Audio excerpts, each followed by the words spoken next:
ito pong topic natin ay sinulat ko ito ni Pablo, right?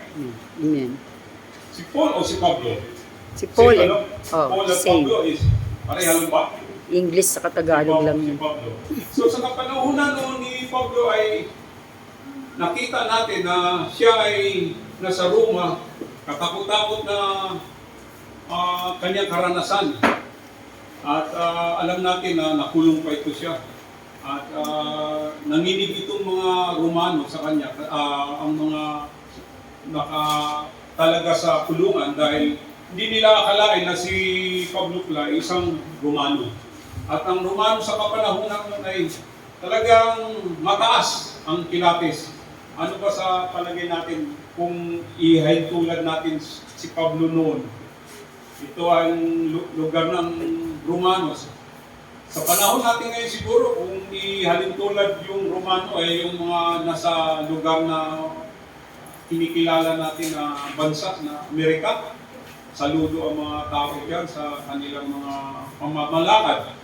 Ngunit ating po pag-aaralan regarding sa resurrection, kasi malapit na rin ang muling pagkabuhay ni Jesus para advance tayo.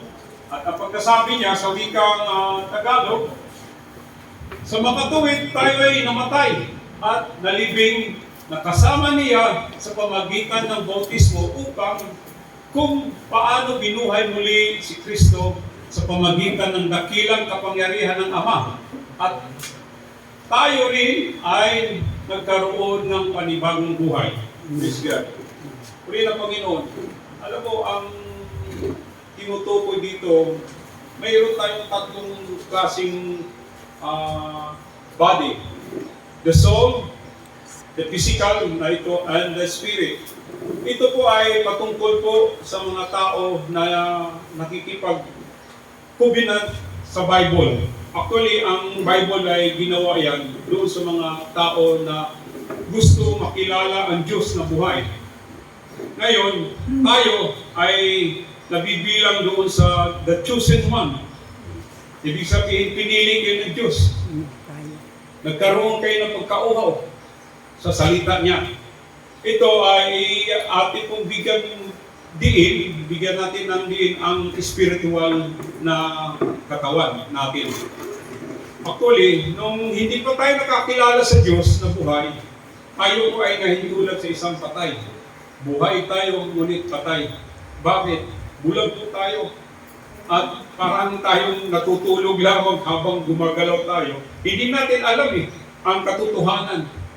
Nung hindi pa natin nakikilala ang salita, ang the Word of God, hindi natin nakilala pa ito.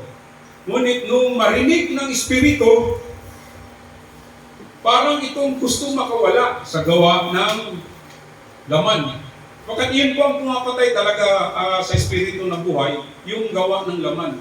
Salungat yan sila So ang praise, alam naman natin na literally, itong physical natin, sa mga bagay na nakikita natin araw-araw, yung nahahawakan natin, yun po ay gusto ng laman.